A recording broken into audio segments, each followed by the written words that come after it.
This week, the Communicators looks at the fast growth of apps for mobile phones and some of the issues raised by them. Our guests are Federal Trade Commissioner Julie Brill and California Congresswoman Bono Mack.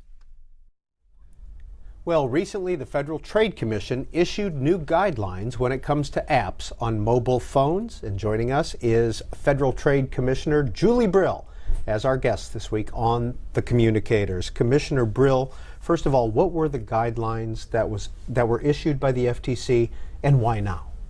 So the guidelines are designed to inform the app community, and of course it's a very diverse community. There are lots of different players in the mobile app space, designed to inform them that there are laws that apply to them in the consumer protection and privacy realm, and to help them figure out how to ensure that their products are in compliance with our laws.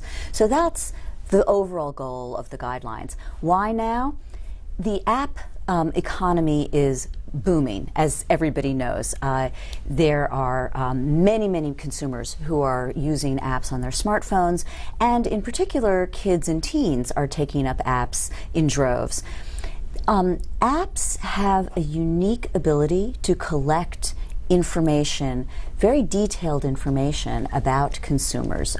Geolocation, they can access content from the phone such as contact lists, user ID, all sorts of information that require careful thinking by app developers.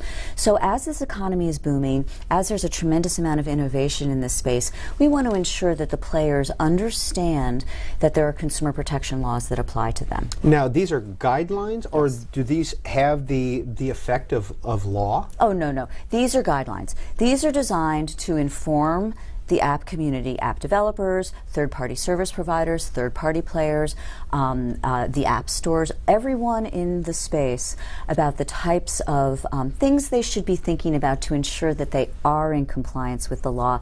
And frankly, we think that many of the aspects of our guidelines will help them produce better products that engender consumer trust. Well, Julie Brill, if an app maker, an app maker is asking for contact lists, or saying you have to have, by downloading this app, you have to give us your contact list, who you've called, your emails, and you agree to that. Right. What's the purpose of getting that information? What's that company going to do with that information? Well, that's one of the things that we're asking the app developer to think about. So you're raising a couple of different issues. Let me unpack that, because the first point is that consumers and parents who are downloading apps for their kids need to understand what kind of information is collected and why. And it's very important that this is made clear to consumers before they download the app, because once they download the app, information collection can start to happen. So one of the first and most important points that we make is be clear to consumers up front, either in the app store or on the landing page, what information you're collecting and why. Then the other part of your question is we are trying to encourage app developers to really think about what information they truly need to make the app functional. So for instance, if you're playing a game, do they really need to collect geolocation information, precise geolocation information that will track the consumer if it's aggregated and collected, can aggregate the consumer as she passes through the world the entire day and for all days? So does information, what information is really needed to make the app functional? Who else should see it? In other words, should access be limited? How long do you need to retain it? And when you're done with it, what are you going to do with it? So those are the kinds of questions that basically go into a perspective about privacy and data collection that we call privacy by design. But you can leave aside the fancy name and just say, we want the app developers to be thinking about this up front. Well, the problem is, though, from some perspective, is that if you don't allow that information to be shared, you can't download the app. You might not be able to. But to the extent that this information, that's true. So short answer, you're right. The consumer will then though, once she knows what information will be collected and for what purpose and who will see it, she'll be able to make an informed choice as to whether or not she wants to download the app. And it might be the case, as one very recent study by Pew demonstrated, that when consumers understand how much information is collected by apps, they have a tendency to not download them.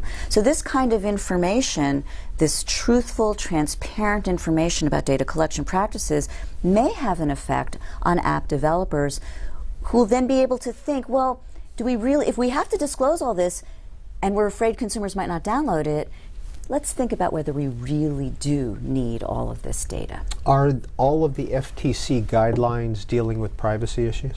So the new guidelines are broken down into really two parts. One is privacy. The other aspect of the guidelines is really just about truthful advertising, to make sure that the app community understands that they are marketing a product. They are often making promises to consumers or telling consumers that their app will do something, and they need to be able to ensure that every claim that they make about their app is truthful. So just as one example, we recently did a case involving an app that claimed if you held it up to your skin, it could treat acne through light emission, and the app developer was unable to substantiate that claim, and that's a problem in truthful advertising. So we just want to make sure the app community understands that when they say their app can do something, they have to be able to substantiate that. Prior to taping this show, I went on my phone and tried to download an app, and it was for a simple flashlight. Mm-hmm. But they wanted to know location. They said they would have location, contact list, etc., etc. What would be the possible purpose, besides marketing, of that application, knowing where I am, who I am, and who I'm calling? Well, I think that there probably is not a purpose that is related to the app functionality per se. But if the app developer were sitting here at the table with us, I think the app developer would say, listen, we provide that app for free. We have to be able to monetize our effort in some fashion. So what we do is we provide data for the purpose of advertising, and we may help others advertise to you, or we may advertise to you, or some of our service providers may advertise to you. The most important point, though, is that you as the consumer understand that that's going to be happening. In other words, if all this data is going to be collected for the purpose of providing advertisement to you, targeted advertisement to you, that you are okay with that and you'll download the app knowing that. Julie Brill, are you getting a lot of consumer complaints at the FTC about apps and privacy?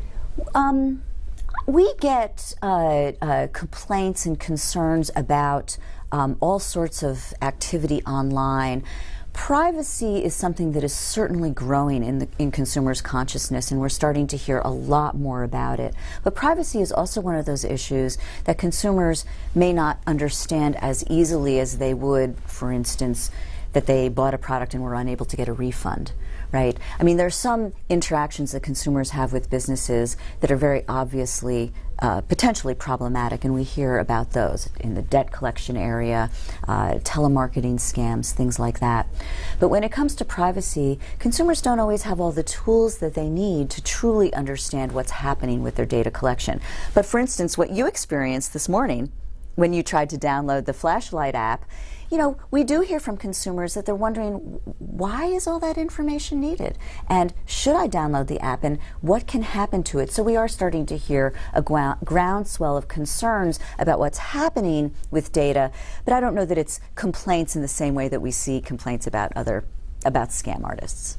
Well, in a related issue, the FTC has also been investigating the information marketing, correct? You've also been looking into the people that sell this information and where it goes?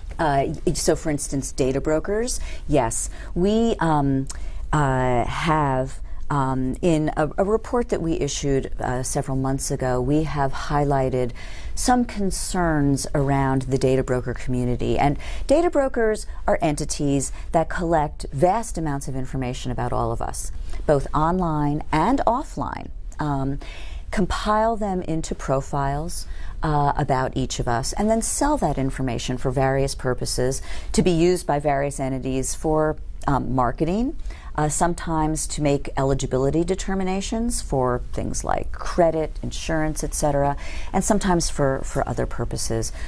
We, I in particular, as one of 5 commissioners, but I think the agency as a whole, has expressed concern over whether consumers really understand what's happening in this industry. We think that data brokers, some of them actually provide to consumers information about what they do, but consumers have no idea who they are because they're not interacting directly with consumers. They're gathering the information and selling it to third parties, and they don't really interact with the consumers. So consumers don't know who they are, how to find out what their data collection practices are, and how to determine what information the data broker has about them and whether or not it needs to be corrected. So there are lots of transparency issues that we think need to be addressed in this data broker industry. Commissioner Brill, if an app maker disregards the guidelines, is there a stick at the end of that? If an app maker disregards the guideline, there's no, we're not going to bring an enforcement action against them simply for disregarding the guidelines. The guidelines are best practices. If they're followed, an app developer or app maker will really be on the road towards not only complying with the law, but we think also, as I said, engendering consumer trust, which will help them with their marketing and with the growth of their product. If some of the elements of the guideline, though, are not followed, an app developer could find themselves under our scrutiny because they might cross the line into an area that does violate the law. And so it's not just, look, if they don't follow the guidelines, okay, it's not that we'll bring an action against them right away, but not following the guidelines means that they could run into trouble down the road. Do you think that the laws regarding privacy are succinct enough or clear enough or modern enough, or would you like to see other action by Congress? I believe, and other of my colleagues believe, that Congress should enact a privacy law here in this country. I think that we have good protections, but we could have better protections in this country, and especially as technology has been advancing so rapidly. It's time to be clear about what the rules of the road are. We do the best we can. We issue guidelines, we do education, I go around to businesses all the time and speak, we do law enforcement, we issue reports, but at the end of the day, I think a law would provide clearer rules of the road for everybody, which I think would benefit business as well as consumers. I also think that there are some particular laws that Congress could act in addition to a general privacy law. So, for instance, with respect to data brokers and the transparency around data broker practices that we discussed a few minutes ago. How does the FTC work with the FCC, the NTIA, Congress, etc., when it comes to privacy? Who takes the lead? We follow what we do what Congress tells us to do. Congress has given us a very expansive law dealing with privacy. It's an unfair and deceptive acts and practices law is the general law that we enforce. We also have laws in particular areas that we enforce involving children's privacy, financial privacy, some medical information, and when I said financial, it's in some contexts, some medical information in some contexts. So we are very much involved in privacy, and in many ways we at the Federal Trade Commission are the nation's leading privacy law enforcement entity. The FCC has a very important role when it comes to the carriers and when it comes to other entities in the mobile space. So we work with our sister agency on these issues. And would it be possible to have a dual system where, okay, if you want this app, you can pay $1 a month for it and we won't track you, or you can get it for free and we get your information? Is that in our current world? I think it exists in our current world. I mean, Amazon's Kindle to begin with. There are lots of other entities that say we will target you with advertising or for one price, maybe free. or a lower price, but if you don't want to be advertised to, here's what the product will cost you. I think we may move into an app world that is more along those lines, that does develop into that kind of a business model. As long as the disclosure is clear to consumers, as long as it's upfront, and as long as the type of data collection that we're talking about isn't so invasive that it really requires extra affirmative consent by the consumer. As long as what we're talking about is sort of the normal tracking for the purpose of targeted advertising, for instance, that might be something that we'll be seeing relatively soon. And if you would like to read the guidelines, you can go to ftc.gov. They are published online at the Federal Trade Commission's website. Julie Brill, one of the Democratic commissioners on the Federal Trade Commission, has been our guest for this first half of the Communicators. Coming up next, Representative Mary Bono Mack, who is also looking at this issue. And now joining us as we continue our conversation about apps is Representative Mary Bono Mack, who is the chairman of the Commerce, Manufacturing and Trade Subcommittee for the Energy and Commerce Committee. And Representative Bono Mack, you just held a hearing recently on apps. What was the point of your hearing? Well, the point was to make sure that we explore what's going well in this area. You know, there's so many jobs that are being created there. We want to make sure any policies that we put forward in Washington don't squash a blooming industry, a blooming, 10 years ago, 15 years ago, nobody had thought of this. It's a relatively new industry that has been unleashed because of great ideas, and we certainly don't want the government to come in and destroy that.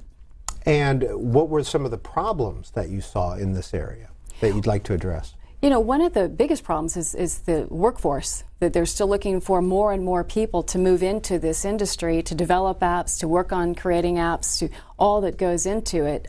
Basically, that's the biggest problem. I think the fears people have, of course, are that somehow we're going to, in Washington, decide that we're going to come in and tell everybody how to do their business or how not to do their business and hurt a growing business.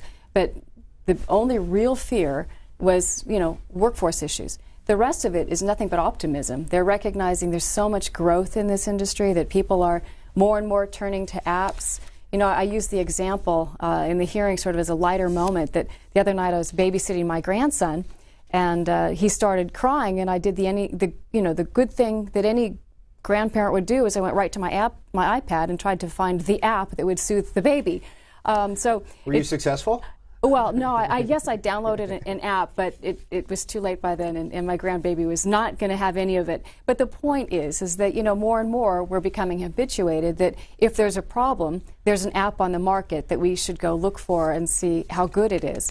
And that was what was very exciting about the hearing, is that people are very optimistic about the growth in this industry. Well, the name of your hearing was where there's economy or something like this, where there are jobs. Where the jobs are. There's an app for that. Right. So how many people, do you know how many people or what this contributes to our economy at this point? Well, I know that the projected growth is that it's going to be a $100 billion a year business by 2015, projected again.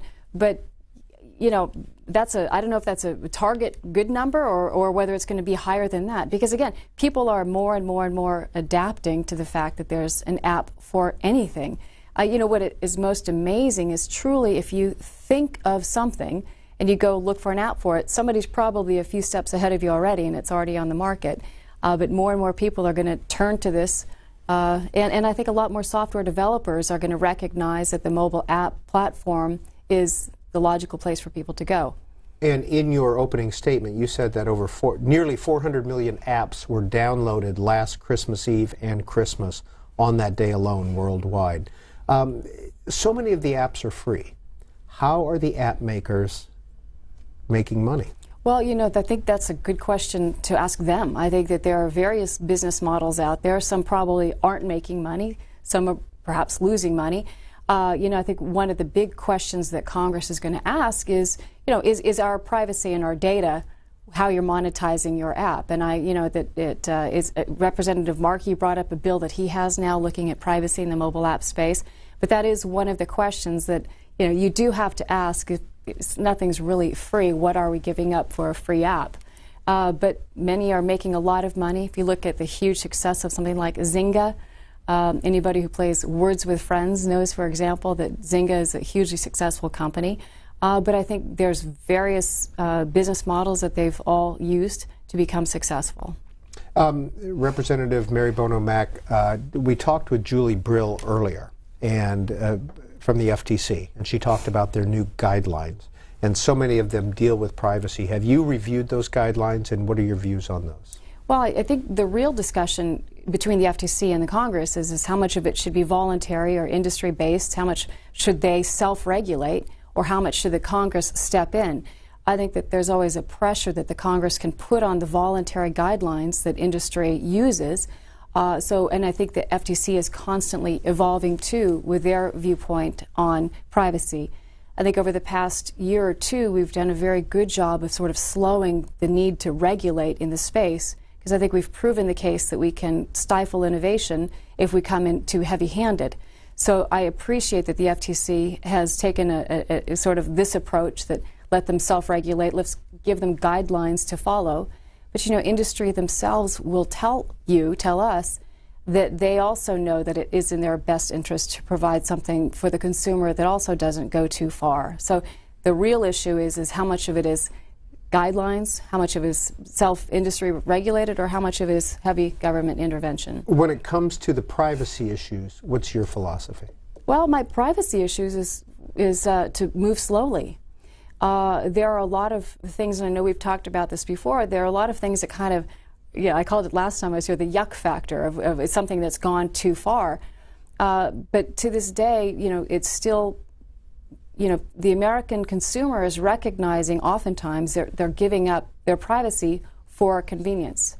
The consumer is choosing, again, in many of these cases, and a lot of these apps specifically, right off the bat will say, in order to proceed further, you need to, enable your tracking device. Are you okay with that?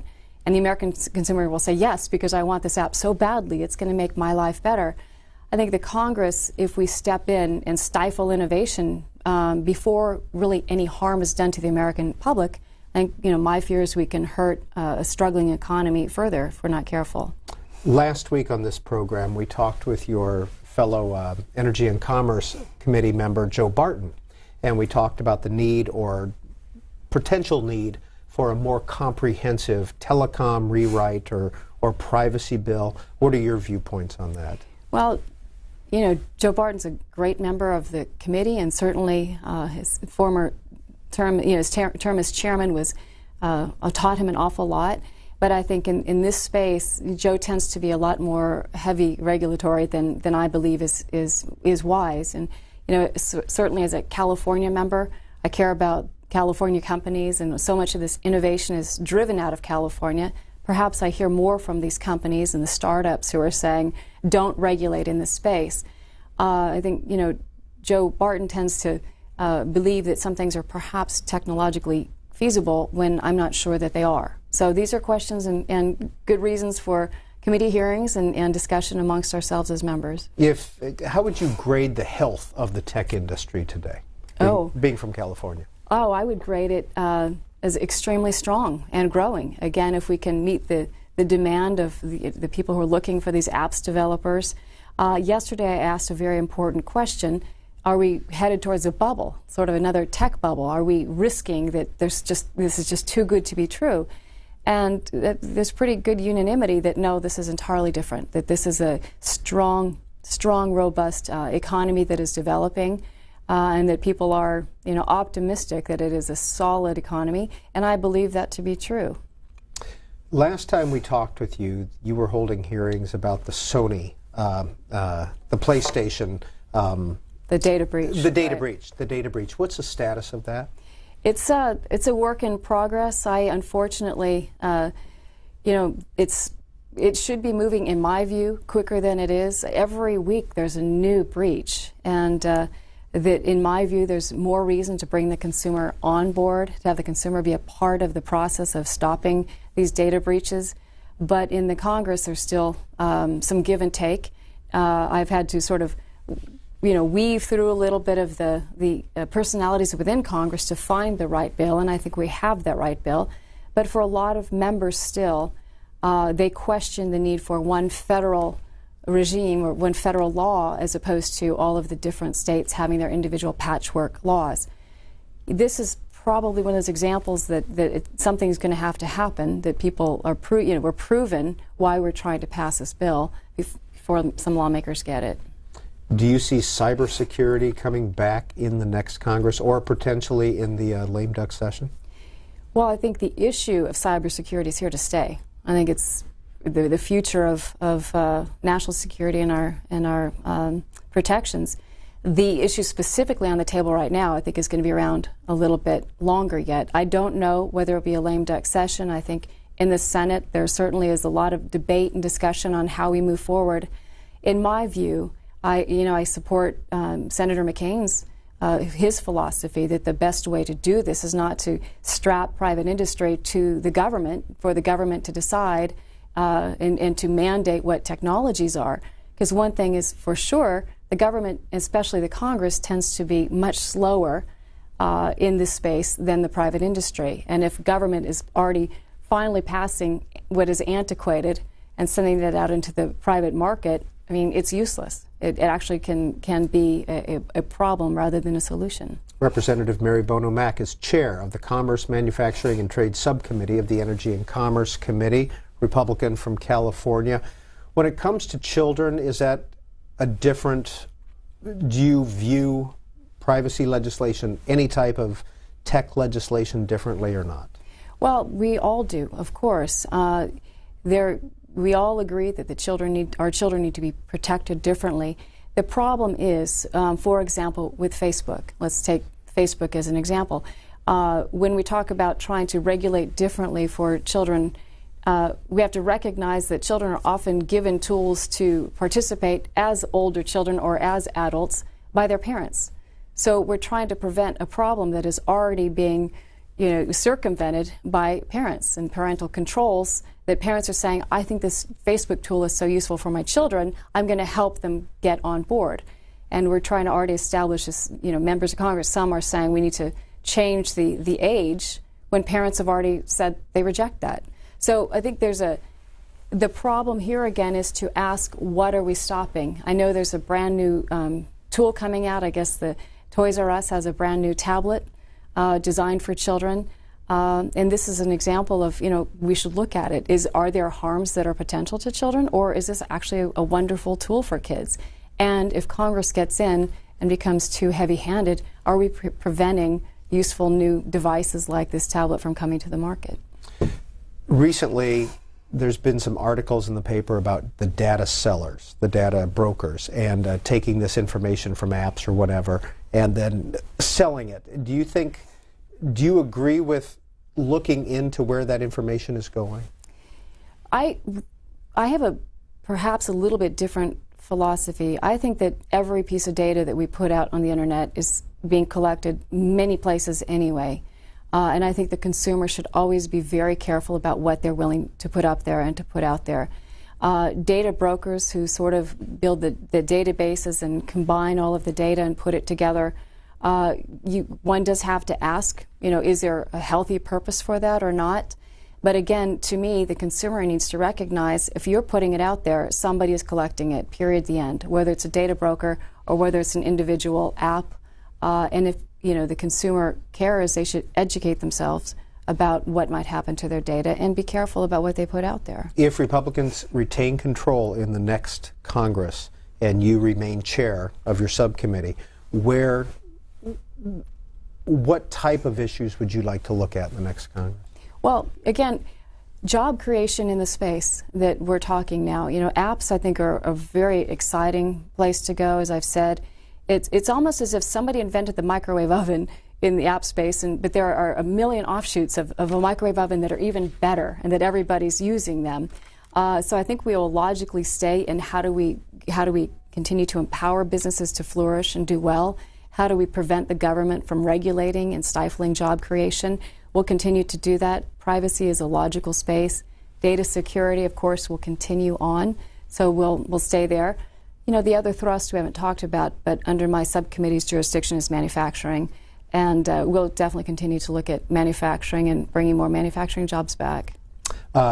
Mary Bono Mack, Chair, Commerce, Manufacturing, and Trade Subcommittee. This is the Communicators on C-SPAN.